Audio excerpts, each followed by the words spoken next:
Bom dia, paz do Senhor, sejam todos bem-vindos a mais um devocional Gerando Promessas. Toda semana nós postamos aqui uma série de mensagens. Agora nós estamos trabalhando na série de mensagens Gerando Promessas, como foi na vida dos profetas da Bíblia. Nós já falamos sobre Isaías, sobre Jeremias e hoje nós vamos falar sobre Ezequiel. E para Ezequiel, para esse profeta, eu tive que chamar reforço hoje aqui, meu marido. Tive que chamar, por quê? Porque Ezequiel é um dos profetas assim, que é o mais difícil para mim conseguir interpretar. Eu consigo interpretar muito bem os outros textos da Bíblia, até alguns livros, como é que se diz? Livros apócrifos que não estão na Bíblia? Não, os livros do fim dos tempos, escatologia. Isso, os livros escatológicos, Apocalipse, da parte da escatologia de Daniel. Só que Ezequiel para mim foi muito difícil. Por quê? Porque usa muitas figuras, muitas visões, muitos anjos. O Ezequiel já começa com as rodas gigantes, né? Uma roda passando por outra roda, ele vê os anjos, ele vê, assim, ele já começa de uma maneira, assim, gloriosa, né? Estranho, ele já abre o livro, estrondosa, assim, de uma forma, assim, nossa! Então, eu achei muito difícil de interpretar. Então, meu esposo vai me ajudar aqui a falar um pouquinho sobre... Vou tentar ajudar. Vai tentar ajudar a falar um pouquinho sobre como é que foi aí esse chamado de Ezequiel, como Deus chamou, o objetivo da missão dele e como a forma e a maneira que ele cumpriu e que ele exerceu. Que pelo que eu li dele foi muito interessante. E eu vou deixar aqui o texto principal de hoje que eu separei. Hoje está em Ezequiel 2, no versículo 6, que diz assim: E tu, filho do homem, não os temas, nem temas as suas palavras. Ainda que sarças e espinhos estejam contigo, e habite entre os escorpiões, não temas as suas palavras, nem te assuste com os seus olhares, embora sejam uma casa rebelde. Então, vou dar minha visão mais ou menos do que eu peguei de Ezequiel. Assim, eu acho o linguajar, a maneira que foi escrita muito difícil de mim conseguir interpretar. Mas pelo que eu entendi, Ezequiel ele foi daqueles profetas que não só falou. Na verdade, teve um período, se eu não me engano, que ele ficou mudo, né? Ele viveu aqui, ele ficou mudo. Na verdade, ele foi, uma figura, um exemplo vivo no corpo, não só na fala, mas no corpo. Em si próprio ele também demonstrou. As pessoas viam nele a profecia se cumprir, viam nele as palavras sendo cumpridas, olhavam para ele e elas atemorizavam-se com a situação que ele estava vivendo e do que ele estava passando, e já tomavam para si que era uma profecia, a vida dele era uma profecia. Sim, tipo assim, pelo que eu entendi, assim, que eu estudei por cima, ele fazia, tipo, na forma de teatro, né? Os teatros da igreja, ele fazia de uma forma de teatro, ele interpretava. Tipo, a vida dele era conforme o Senhor queria falar. E não era fictício, né? Não era fictício. Deus falava para ele rapar a cabeça, ele rapava a cabeça. Deus falava para ele ficar deitado de lado alguns dias, demonstrar que a guerra vinha do lado direito. Ele se deitava do lado direito, ficava deitado no pó da terra, na imundícia, para mostrar que a guerra estava vindo do lado direito. Mandava deitar do lado esquerdo, ele deitava. Não 1 hora, 2 horas igual teatro, né? Isso. Mas dias, meses, ficava naquela situação, rapava a cabeça, fazia coisas que a gente nem pode citar aqui, na verdade, de que ele fazia para demonstrar a ira de Deus, né? Contra Israel, não só contra Israel, né? Isso, ele teve que fazer uma maquete, assim, né? De Jerusalém, né? É Jerusalém? De Jerusalém. Ele teve que fazer uma maquete de Jerusalém, e nessa maquete ele interpretava ali o que a fúria do Senhor, né? A ira do Senhor contra o povo, né? Deus pediu para ele pegar uma tabuinha e desenhar Jerusalém nessa tabuinha. Claro que a gente não tem um mapa preciso de Jerusalém, mas Deus pediu para ele desenhar Jerusalém. Do lado de Jerusalém, colocar uma barreira e do outro lado uma panela fervendo, simbolizando que do norte viria uma panela fervendo contra Jerusalém e ia ser derramada sobre Jerusalém. E essa simbologia está na Bíblia, está no livro de Ezequiel, que mostra essa dor que viria, né? E desenhando Jerusalém, também desenhava em volta dessa tabuinha, mostrava os lados que viriam, no lado norte, no lado leste, oeste, que viria o sofrimento sobre Jerusalém. Essa é a maquete, e é um exemplo claro, vivo, porque hoje tem pessoas que entendem falando, tem pessoas que entendem vendo um desenho animado ou vendo uma maquete. E tem gente que já entende apenas por sinais, né? Por revelações, por visões. Então cada um entende de uma forma, né? Exatamente. Então a primeira coisa que a gente tem que entender aqui nesta manhã, na questão do gerando promessas na vida de Ezequiel, é que ele foi usado com um objetivo muito específico da parte do Senhor. Diferente dos outros que pregavam, que falavam a palavra, que profetizavam de maneira usando palavras, Ezequiel foi a figura viva pelo corpo dele, que ele, daquilo que o Senhor queria passar. Às vezes a gente não entende por que a gente às vezes passa por tantas aflições, por tantas lutas, por tantas dificuldades, principalmente quem tem o dom profético, né? Eu falei muito sobre quem ministra, sobre quem canta, mas quem tem o dom profético, quem profetiza, quem Deus escolheu para ser profeta, às vezes tem que passar as dores no corpo. Às vezes você vai estar conversando, Deus vai usar você para falar com uma pessoa e você vai sentir no corpo a dor dela, você vai sentindo na tua pele, o teu corpo vai ser usado para representar a situação que aquela pessoa está vivendo.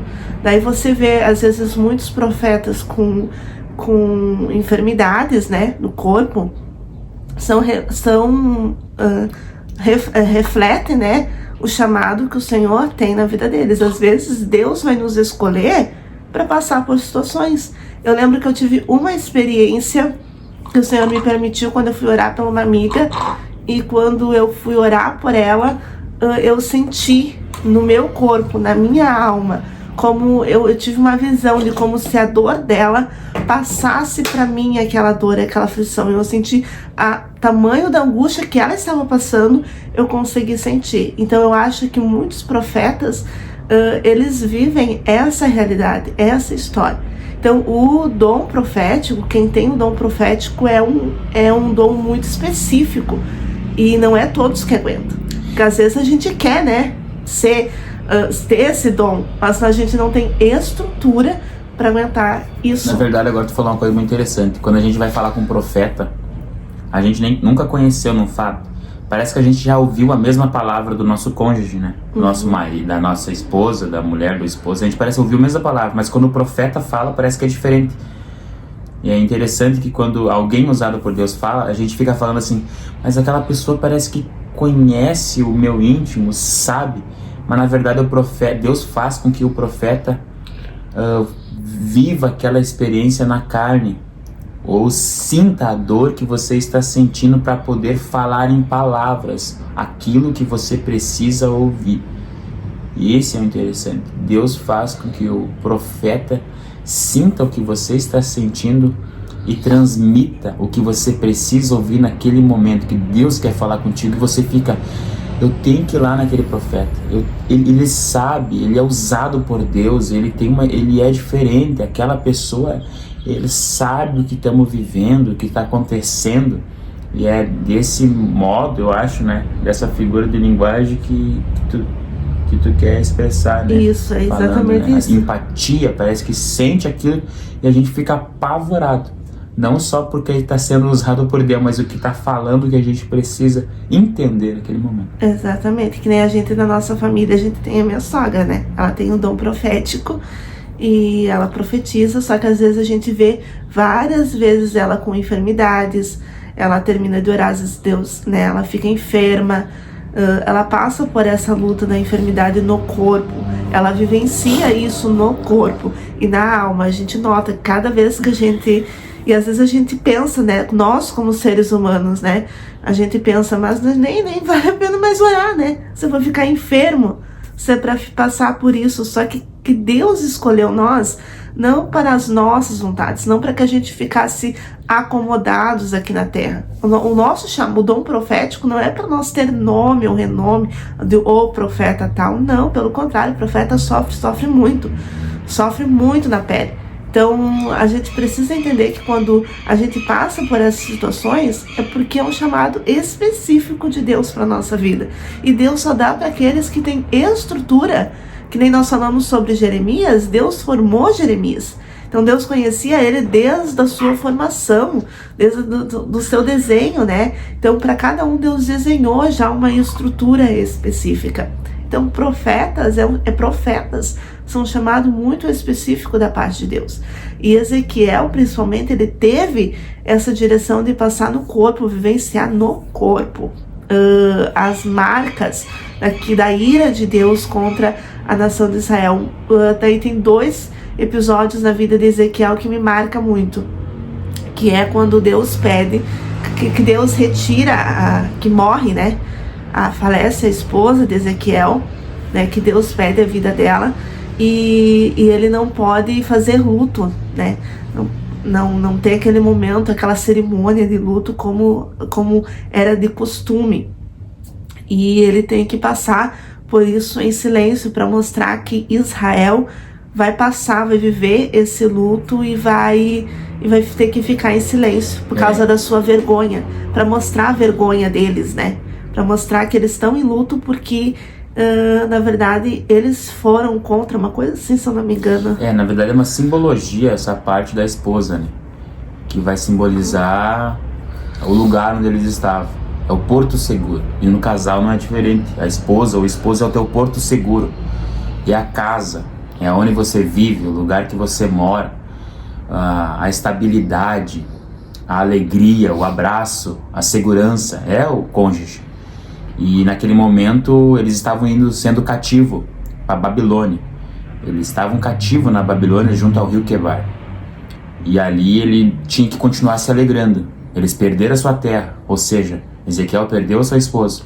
Eles perderam a sua terra, perderam o seu porto seguro. Mas era para continuar vivendo e adorando ao Senhor.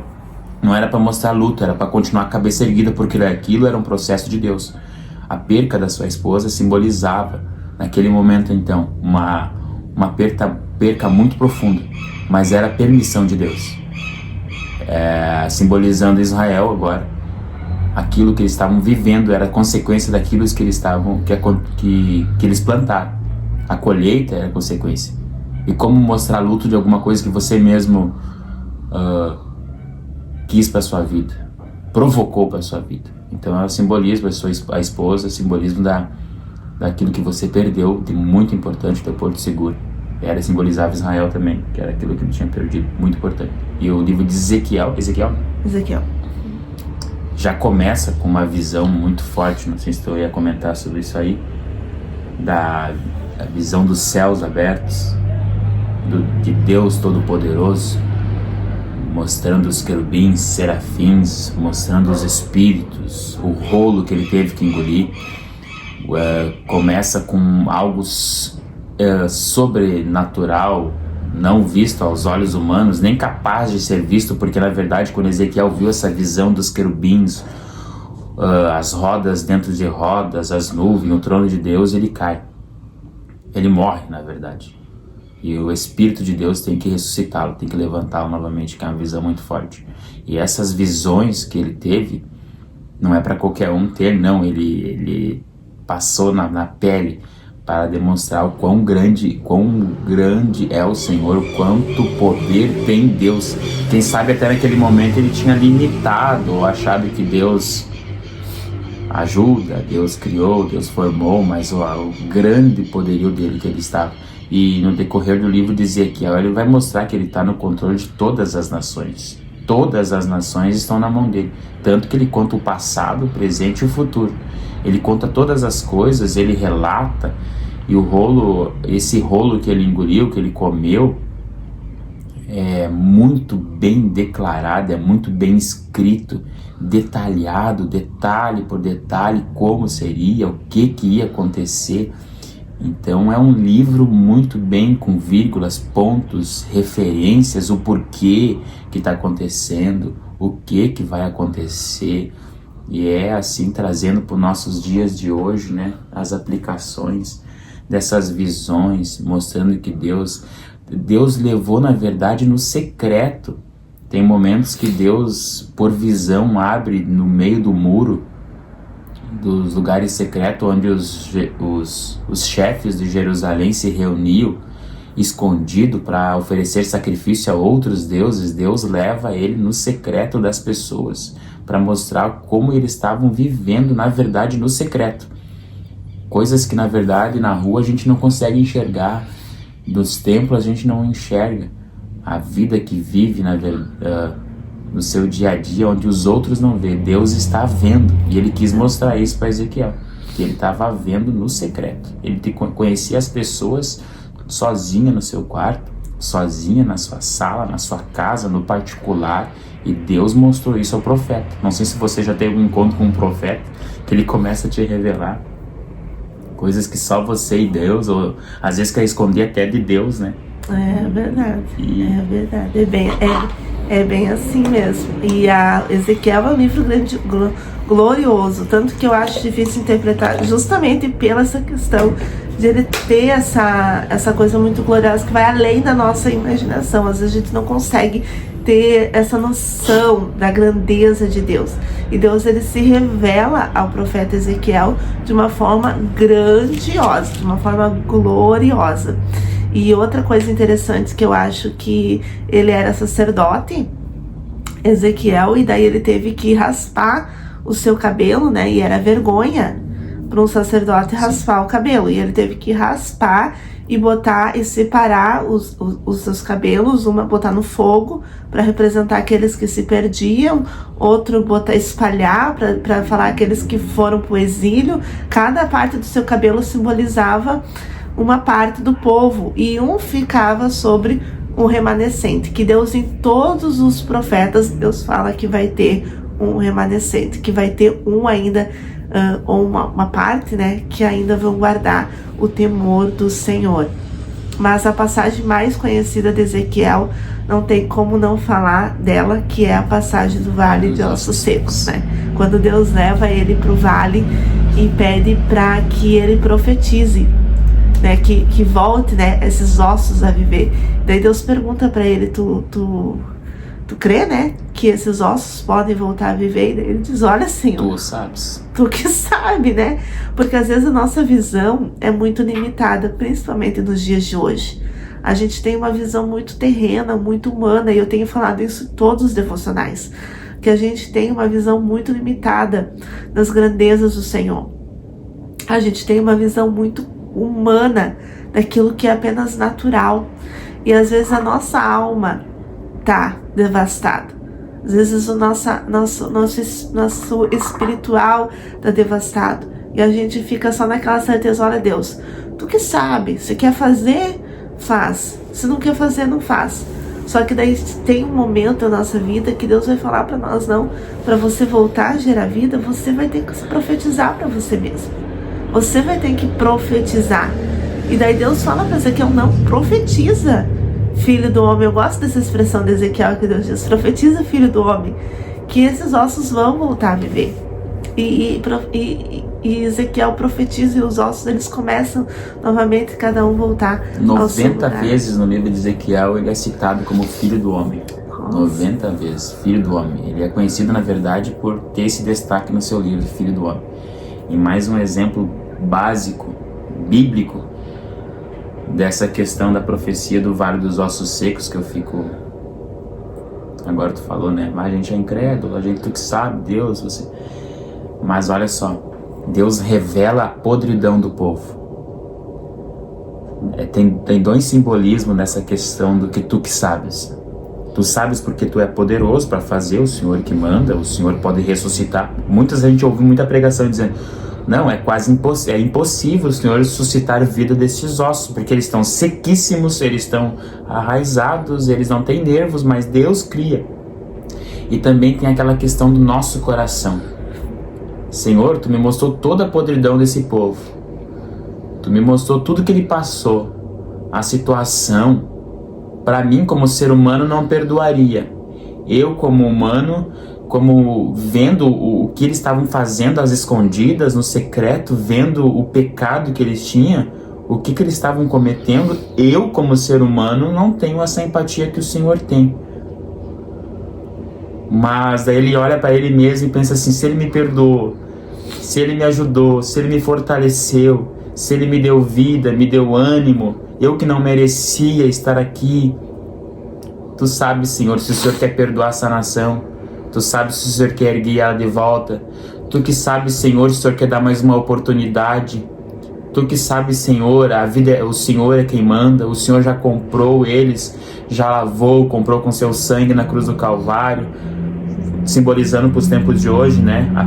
As pessoas que nós convivemos, porque muitas pessoas olham para o filho dos outros e já crucificam, já dizem: esse não vale nada. Mas uma mãe, um pai olhando assim: não, esse tem oportunidade, esse tem chance, esse eu quero dar mais uma chance. Quem sabe os de fora olham e pensam assim: pelo que ele fez, pelo que ele cometeu, pela atrocidade, pelos erros, olha, para mim pode ficar aí seco como ossos quebrados, mas o Senhor é dono dele. Tu que sabes, Tu tem todo o poder, o Senhor é quem manda.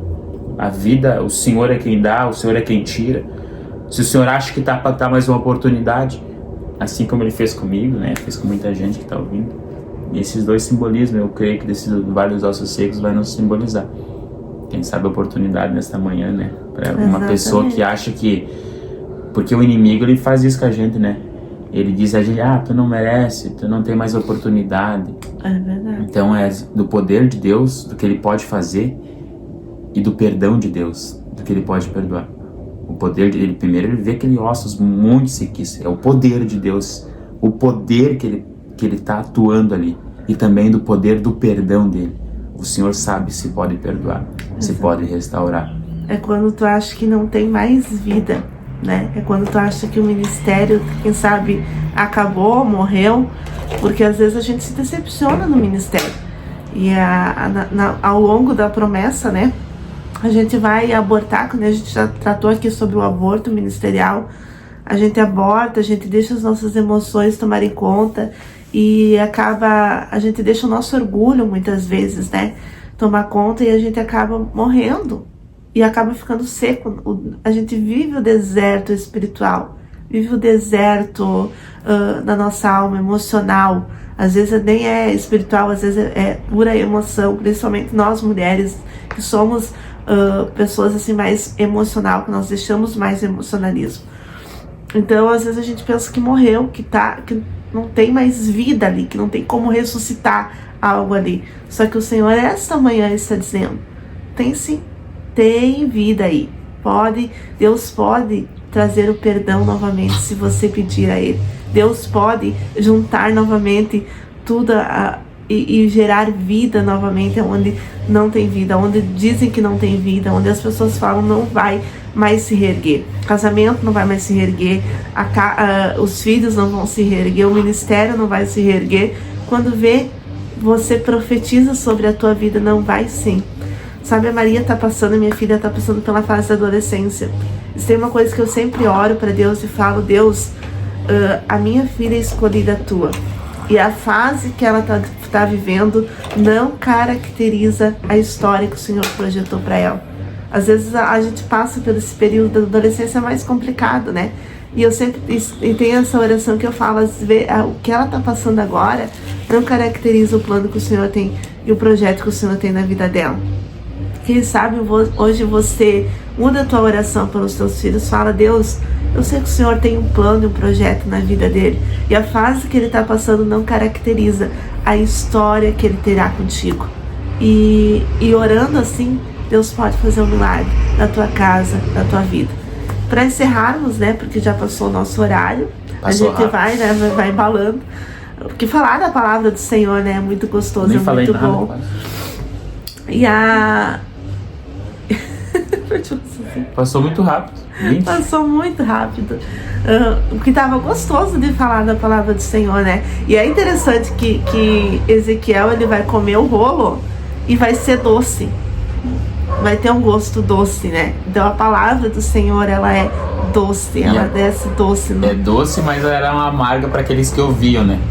Doce para falar, mas é interessante mesmo. Mais um estudo aí que vai mais uns 25 minutos. Deixa aqui. Então, para nós encerrar, gente, chamado de Ezequiel, ele foi diferente do que Isaías, Jeremias, apesar que Isaías também começou vendo o trono, né? Só Jeremias que recebeu, não foi tão glorioso, recebeu a palavra, mas a palavra já é glorioso para nós. Mas Ezequiel, ele começou o chamado dele com essa coisa majestosa. Ele foi desenvolvendo na forma do corpo, da dor, né? Ele foi sentindo na pele. E a pregação dele foi sobre juízo. Só que todos os profetas, ao mesmo tempo que eles trazem juízo, eles também trazem a palavra da restauração, que é, nós citamos aqui então uma dessas passagens, que é o vale de ossos secos. Então, para mostrar que ao mesmo tempo que Deus traz juízo, e que Deus faz juízo, e que às vezes, e Deus avisa antes, mas nós teimamos em fazer decisões erradas, então vem o juízo sobre nós, ao mesmo tempo Deus também traz restauração. E eu não sei que fase você tá da tua promessa aí, que fase que você anda da tua promessa. Se você, quem sabe, tá no vale de ossos secos, hoje é a oportunidade de você profetizar que novamente essa promessa vai voltar a nascer na sua vida. E é mentira do inimigo quando ele diz não tem mais jeito, não tem mais saída, não tem mais perdão. Quem dá a última palavra ainda é o Senhor. E se ele diz que tem vida, tem vida. O teu passado não define o teu futuro. O teu passado, quem define o teu futuro é Deus. E se ele diz que tem vida, tem vida. Amém? Amém. Então é isso, gente. Até o próximo devocional. Semana que vem nós voltamos então com outro profeta. Deus abençoe.